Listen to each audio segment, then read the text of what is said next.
warahmatullahi wabarakatuh. Perkenalkan, nama saya Nurul Khalisa dengan NPM 091158042156. Saya dari kelas B, Prodi Administrasi Publik, Fakultas Ilmu Sosial dan Ilmu Politik, Universitas Muhammadiyah Sidenrepang. Pada video kali ini, saya akan menjelaskan salah satu materi pada mata kuliah Sistem Politik Nasional mengenai lingkungan internal sistem politik. Yang pertama yaitu lingkungan fisik. Lingkungan fisik ini merupakan wadah dan sumber kehidupan bagi kelangsungan hidup bangsa dan negara. Menurut Lemhanas, lingkungan fisik terdiri dari tiga, yaitu kondisi geografis, artinya luas wilayah Indonesia turut menentukan strategi politik dan memberikan keuntungan ekonomis bagi bangsa dan negara. Yang kedua, sumber kekayaan alam, artinya memberikan manfaat langsung bagi kehidupan bangsa dan negara Indonesia yang meliputi sumber daya kehutanan, sumber daya kelautan, dan sumber daya migas. Yang ketiga yaitu kondisi demografi atau kependudukan. Maksudnya adalah kondisi penduduk yang meliputi jumlah, kualitas, administrasi, dan karakteristik pembangunan penduduk dalam negara. Selanjutnya, lingkungan sosial.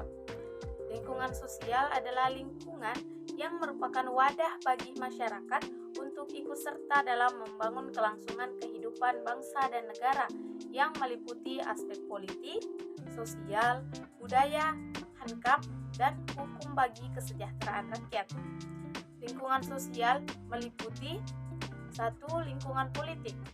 Lingkungan politik adalah lingkungan yang merupakan wadah bagi seluruh rakyat untuk mengambil peran dalam partisipasi politik, baik dalam lembaga suprastruktur yaitu eksekutif, legislatif, dan yudikatif, maupun dalam lembaga sosial kemasyarakatan sebagai manifestasi dari pelaksanaan hak politik atau political rights dalam negara Indonesia.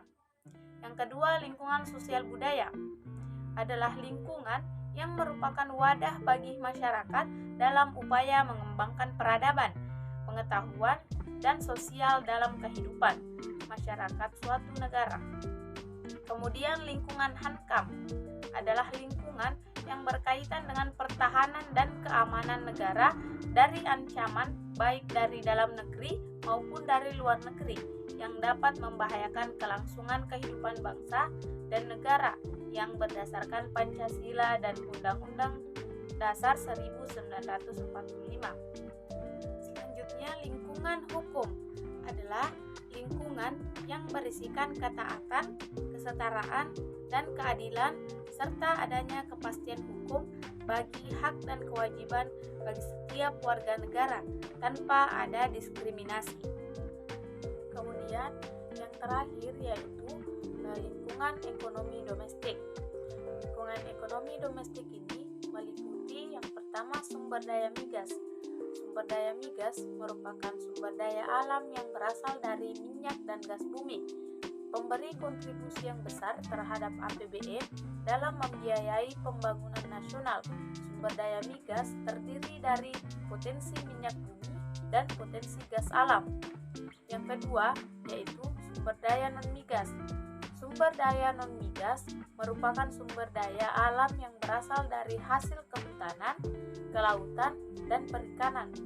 Sumber daya non-migas juga telah memberikan kontribusi yang cukup besar terhadap APBN. Di samping sektor migas, industri maritim, perikanan, jasa angkutan laut, wisata bahari, dan jasa-jasa lainnya. Kemudian yang ketiga yaitu sumber daya pajak. Sumber daya pajak ini merupakan salah satu sumber daya penerimaan yang nilainya cukup besar setelah sektor migas dan non-migas. Sumber daya pajak meliputi yaitu pajak penghasilan, kemudian pajak pertambahan nilai.